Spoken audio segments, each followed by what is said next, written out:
आप धरना देके क्या संदेश देना चाहती हैं, क्या कहना चाहती हैं?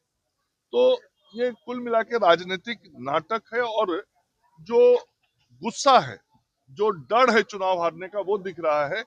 और उनको बहुत अच्छे तरीके से मालूम है ममता बनर्जी जी को कि अप्रैल में जब चुनाव परिणाम पश्चिम बंगाल का आएगा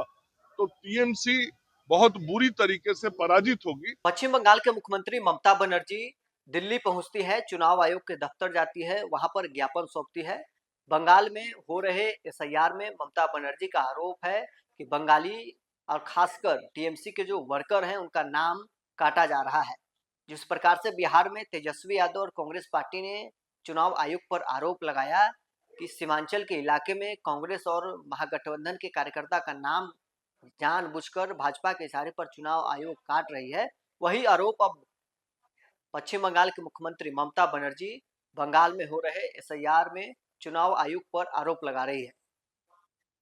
पश्चिम बंगाल बीजेपी के प्रभारी मंगल पांडे ने ममता बनर्जी को जवाब देते हुए कहा है कि बिहार में भी तेजस्वी यादव आरोप लगाते थे चुनाव आयोग बीजेपी के इशारे पर काम कर रही है,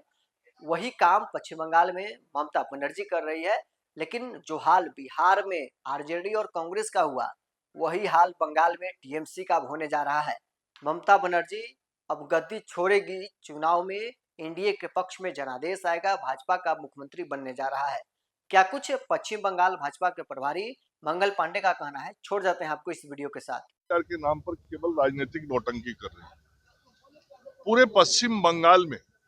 चुनाव आयोग ने जिस प्रक्रिया के तहत एसआईआर किया वो बहुत ट्रांसपेरेंट था और कहीं भी पश्चिम बंगाल में आम जनता अपना विरोध कहीं दर्ज नहीं कर रहा है कि एसआईआर में कोई गड़बड़ी हुआ, कोई गलती हुआ, किसी का नाम छूटा है, किसी का नाम गलत जुड़ा है। ये विरोध केवल ममता बनर्जी जी इसलिए कर रही हैं कि उनको मालूम है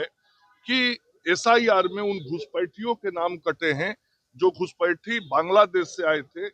इनको वोट देते थे, अब उनके पास कोई कागजात नहीं रहा, वो यहाँ के नागरिक नहीं है, उनके नाम कटे हैं, तो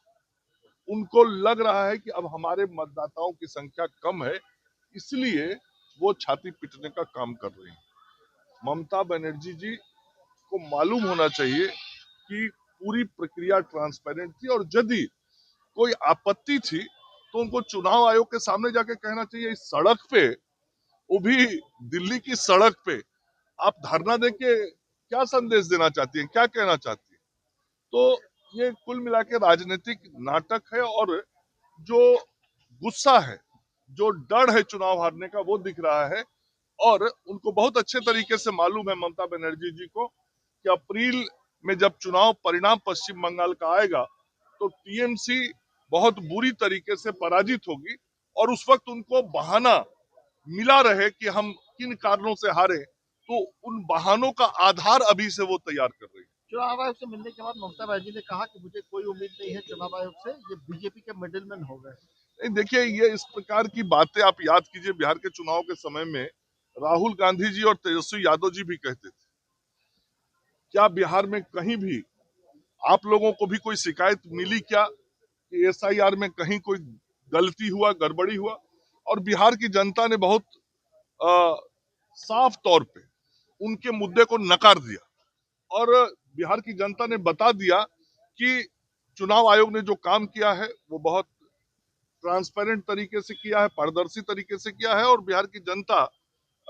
सरकार के साथ खड़ी है और चुनाव आयोग ने जो काम किया उसके साथ खड़ी है। पश्चिम बंगाल में भी जनता ऐसे ही कर रही है, क्योंकि आप देखिए कहीं पश्चिम बंगाल में आप देख रहे हैं कि कहीं कोई आम जनता सड़क पे विरोध में है,